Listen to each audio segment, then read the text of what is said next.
thing that's drawn attention is 185 straight pass attempts without an interception. What do you give the most credit to that?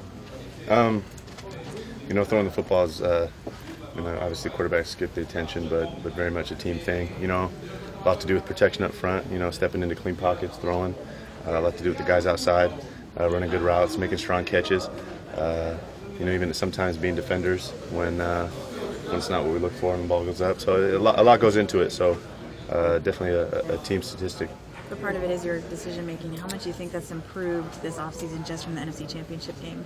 It's always a work in progress. You're always trying to get better. And as a quarterback, number one, making good decisions, making the right decisions, and then throwing accurate footballs. So always just trying to get better. It changes week to week. So something I try to take pride in. Do you remember? Bruce Miller had mentioned something about during training camp there was a whiteboard, and we just noted teams that don't have any turnovers win this amount of time. One turnover, and obviously the percentages go down. Do you remember that? Was that up all during training camp, or was it? Yeah, we talked a lot about it. There's a lot of different statistics, and they all have different correlations to winning, and the turnover battle is the number one. In the history of the NFL, it's the strongest correlation to winning and losing is the turnover ratio. We understand that. Now you can't go out and play like that. You can't just go out there and be conservative and try not to turn the ball over and expect to win games. But the goal is to still go out and try and execute well and win the turnover battle while doing that. So. When did you start to realize that you had a pretty good streak going? I had no idea. Didn't know until after the game when they told me.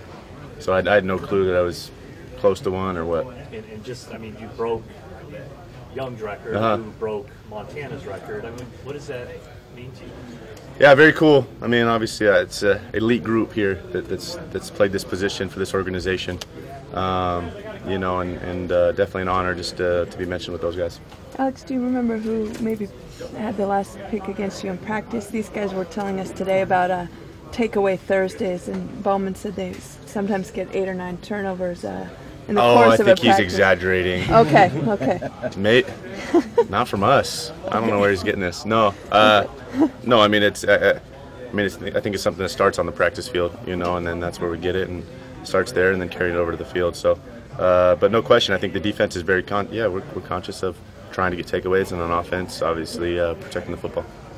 What's the biggest difference you're seeing in the Lions' defense and their defensive front than the last time you played them last season? How much have they changed it up? Well, I think the defense as a whole is just continued to change. The defensive front, the D-line is definitely a strength of theirs. Just look at them. It's a lot of guys up front that all can play football at a high level, and strength of theirs for sure.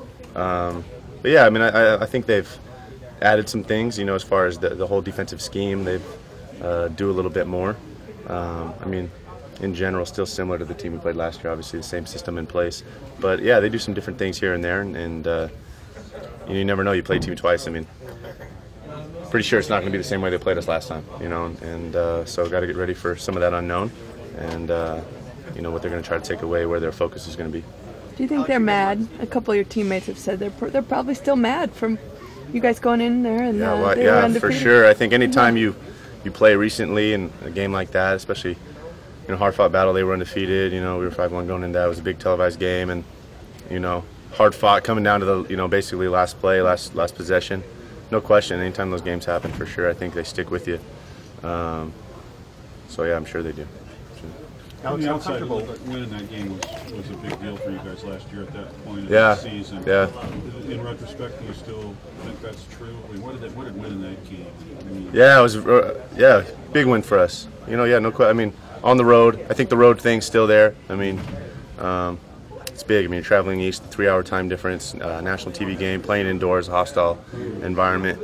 And another comeback in the fourth quarter, and finding a way to win in the fourth quarter there, close games, and I think those are things that you just build off of, as the season goes on, those types of wins. How do you develop that poise to pull off those games on the road? Say that again? How do you pull off those games on the road, develop the poise to do that? As a team, I just think kind of comes from know the situations and not letting it get too big. Just continue to play football, I think the ones that try to do too much or let those situations overwhelm them, don't do it. The teams that just kind of go about their business and continue to execute, I think, put themselves in situations to make plays and win games there at the end. How do you feel knowing have you gotten with Randy Moss to this point? You guys looked like you were on the same page with the touchdown. How do you feel? How comfortable are you going to him in any situation? I feel good with all our guys, Randy included.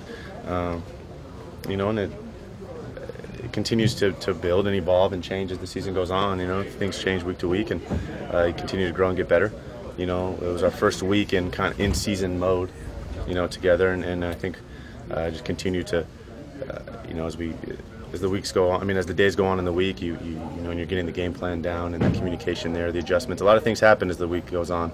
Even up until the morning of the game, and adjustments and things like that. So I think still keeping up that line of communication with all the guys, and Randy included. I think he does a great job of that. I think that's one of his strengths.